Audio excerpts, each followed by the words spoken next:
Hello po mga kapraps, dito po ako ngayon sa property na for sale dito sa bayan ng Nagcarlan, Laguna. Bali, ito'y naipost ko na sa aking YouTube channel, pero ngayon po nagtitripping kami, may kasama po kaming buyer. Ayan po ang sasakyan ng buyer mga kapraps.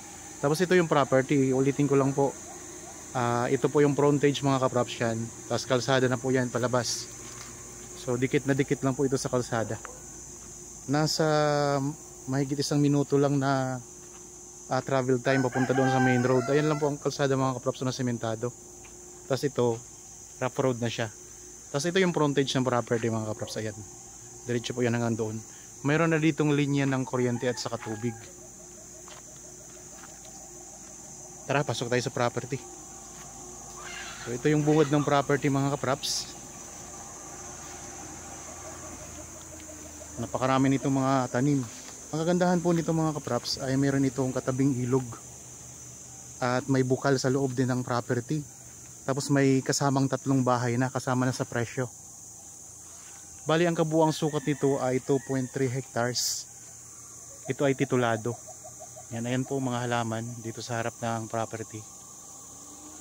Tapos may mga tanim na kakao. Napakarami nitong tanim, mga rambutan, saging, mga puno ng niyog. Ayan, sakop yan mga kapraps oh. Punta doon. Ang daming mga niyog yan mga kapraps at saka saging. Tapos mga lansones. Dito mayroong puno ng kaimito. Tapos may mga halaman yan mga kapraps oh.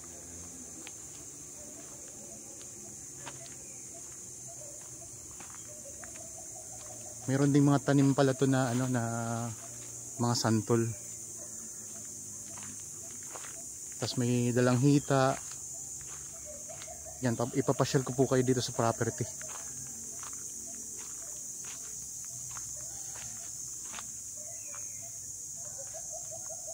Tapos meron kayo dito mga tanim mo, mga kaprops.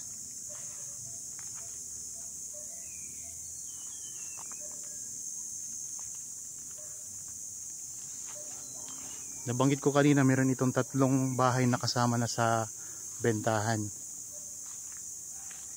Patag na patag ang lupa.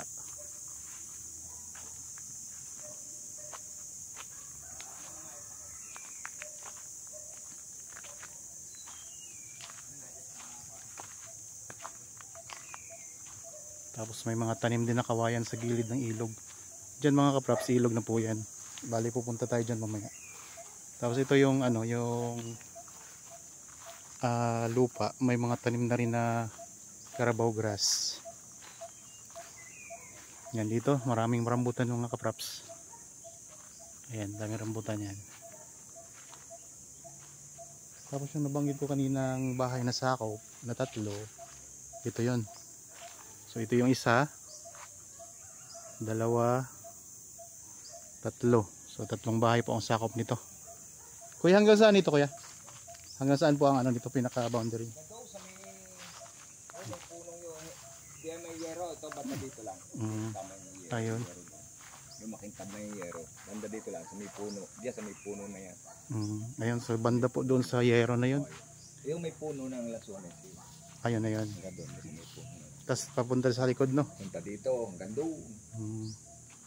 Yun, may kasama pa itong bukal. Meron. Sa loob. Ano. Okay.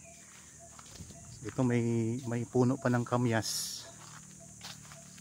Masarap to sa ano? Bago pa lang sa tuling. Sinisimulan linisin eh. Nilinis. Power pa.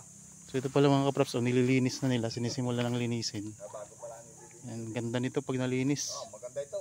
Nalinis siya. Tapos ito mayroong puno ng guyabano.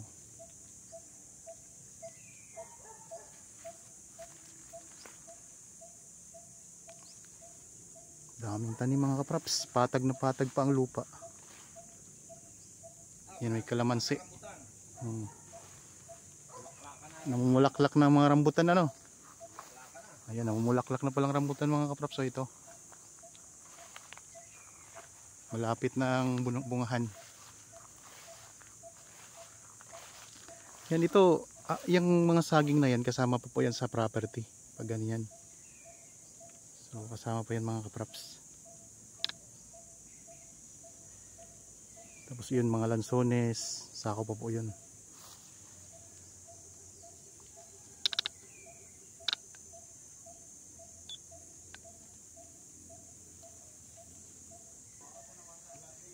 Yun yung pinaka-boundary mga kapraps.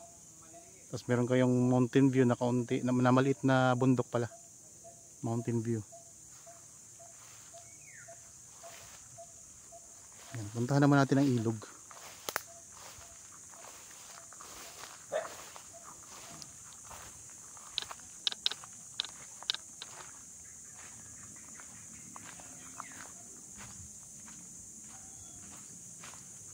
So pwede nyo na po ipasok dito yung sasakyan. Ayan, may sasakyan pong nasa loob ng property.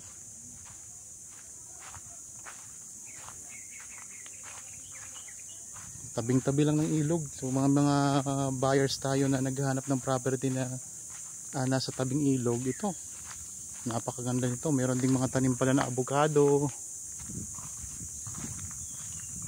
Tapos ang distansya nito sa bayan ay napakalapit lang, nasa 5 minuto lang mga kapraps. 5 minutes travel time ay nasa town proper ka na ng Kalawan, Laguna. Yung kilala sa napakatamis na pinya dito sa lalawigan ng Laguna. Yan, merong tanim na kawayan. Yan ay ornamental na bamboo mga kapraps. Tapos dito sa tabi ng ilog meron ding tanim na kawayan. Tapos ito na po ang ilog mismo. Yan.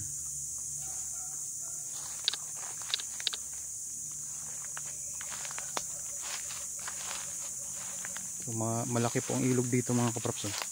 Medyo konting slope lang siya. Ang ilog na to.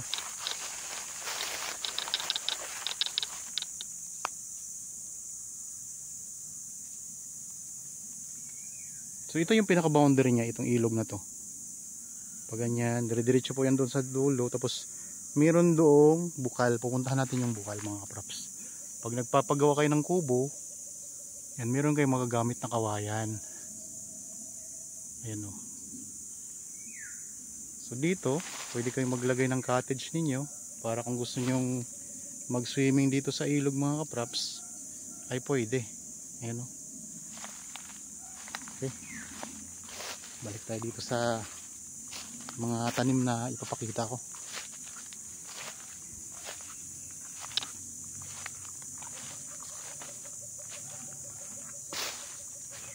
Yan, mayroon ding puno ng langka.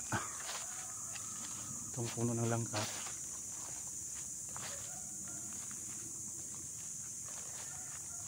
Dami mga prutas, kaya kung sakaling kayo makabili nito ay siguradong may income na kayo dito mga kapraps.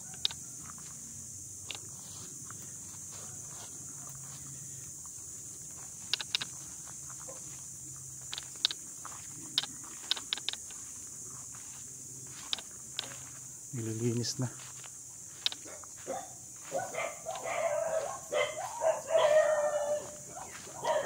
Dito tayo sa may bandang likuran. May mga tanim din na papaya, mga lansones.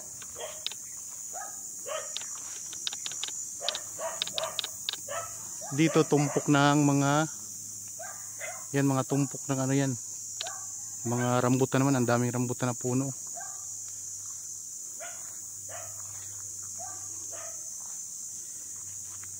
Tapos dito may mga santol.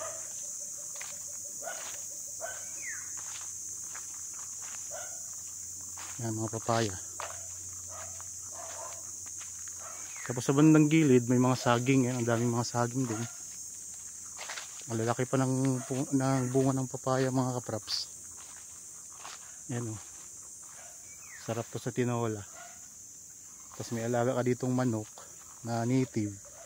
Ayan, may papaya ka na panglahok. Sarap niyan sa sabaw.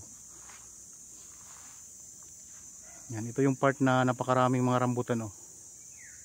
So ayan, may mga bulaklak na rin yan mga kapraps ang rambutan, mga puno ng rambutan. Dito naman tumpok ng mga saging. Yan sa gilid. Yan, tumpok ng mga saging naman yan. So ngayon mga kapraps ay kaya ako bumalik dito kasi may kasama nga kaming buyer, nagtitripping kami ngayon. So nagpunta sila doon sa bukal. Pupuntahan din naman natin yung bukal.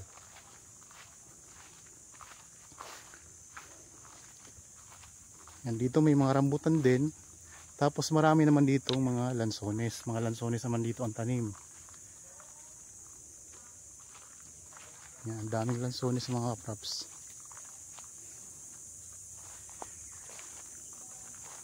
Ayun ang kasama naming mga buyers mga kapraps. Oh. Doon sila sa may bukal. Dito, may kawayan din dito.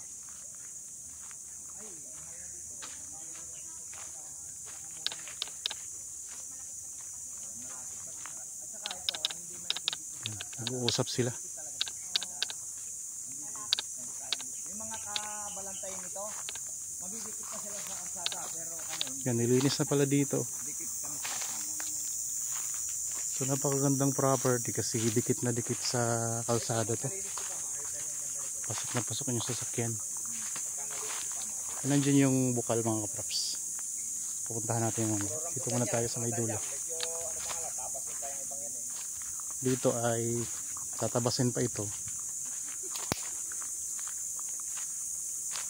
Yan, meron din mga lansones. Ganda ng property mga kapraps. So mas lalo siyang gumanda ngayon kasi nilinis na yung ibang mga bahagi na yung una nating punta dito ay masukal pa. Iwit ko lang camera ha. So yung kasama nating buyer mga kapraps. Kung sakalang interested po kayo sa property, pwede niyo kaming kontakin sa mga contact details na nandyan sa inyong mga screen. So pwede niyo po kaming makontak sa Viber, Facebook Messenger, cellphone number at saka WhatsApp mga kapraps. Yan, ito yun hanggang dyan property. Tapos doon hanggang doon sa puno ng niyog mga kapraps kasi 2.3 hectares ito eh. Yung mga puno ng niyog na yan kasama po yan. Diyan ang pinaka boundary niya. Tapos pupunta naman tayo sa bukal mga kapraps. Ito yung property na nagagandahan talaga ako kasi ang bukal niya ay ang ganda. Talagang makikita mo yung tubig ay mismong galing sa lupa. Lumalabas po siya. Ayan ang mga lansones mga kapraps.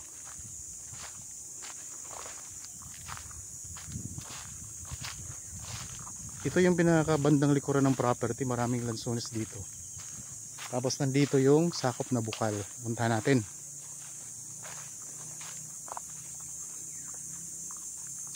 Kaya wala na kayong problema dito sa source ng tubig.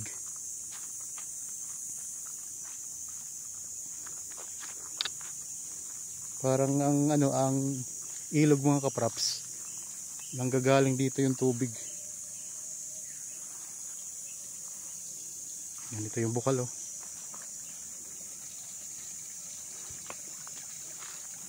Meron silang nilagay na tubo para pag gusto nilang mag-igib, mabilis lang po, di sila mahihirapan. So napakalinaw ng tubig dito. Saka malamig yan mga kapraps.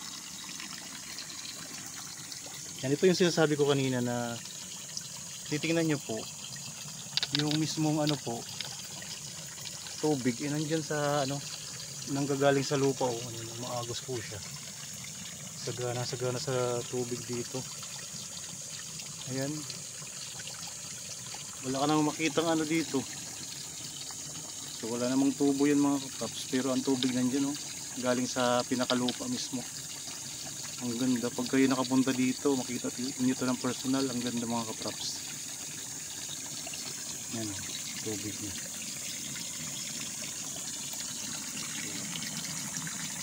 Tuloy-tuloy yung agos ng tubig kahit tag-init. Tag-init po tayo ngayon mga kapraps eh.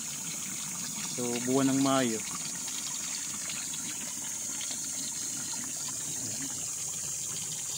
Ito ako namamangha oh. Talagang ang ganda niya. Mismo sa lupa nang gagaling. Akala mo may tubo sa ilalim. Tuloy-tuloy yung agos niya dito.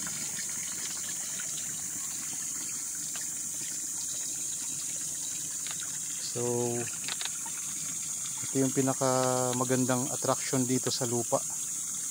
Mayroong natural resources ng tubig.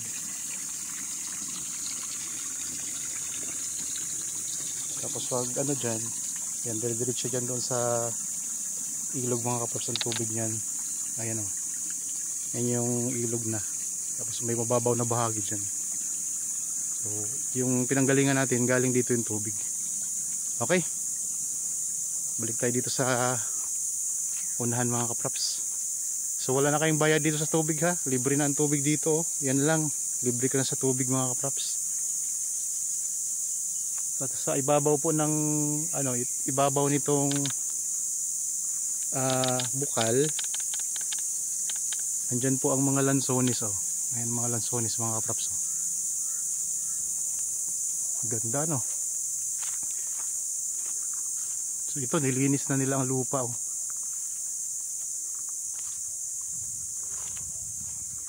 Ulitin ko lang mga kapraps, ang property na ito ay may sukat na 2.3 hectares. Ito ay titulado na matatagpuan natin sa bayan ng Kalawan, Laguna. Bali ang distansya nito sa town proper ay nasa 5 minutes travel time lang. At dikit na dikit sa kalsada, meron ang linya ng kuryente at tubig. Tapos may kasama ang 3 bahay. Ang daming mga tanim. Mayroong ilog na katabi yung pinaka boundary mismo ng lupa. Tapos may bukal sa loob ng property. Kaya wala nang problema sa tubig. Ayan ang mga tanim na mga rambutan. May mga papaya, mga saging, niyog, may mga langka, may mga santol, may avocado, talagang sari-saring prutas nandito na mga kapraps. Income generating property. Kaya kung nagustuhan nyo po at napanood nyo po ngayon itong video at kursunadan nyo, pwede nyo itong bisitahin para kung sakaling gustong gusto nyo na, ito ay titulado, mabilis lang po ang paglipat dito sa inyong pangalan. Merong kasamang 3 bahay. Ayan ang isang bahay, ayan ang pangalawa, tapos pangatlo. Okay mga kapraps, maraming salamat po sa inyong pagsubaybay. Mayroon din po akong Facebook page, pakisuporta na rin po. At mayroon din po akong TikTok account. So pwede nyo pong i-like, tapos kung nagustuhan nyo itong video, pakishare na rin po at like na rin po mga kapraps. Okay, maraming salamat po. Lagi tayong mag-iingat at God bless po sa ating lahat mga kapraps.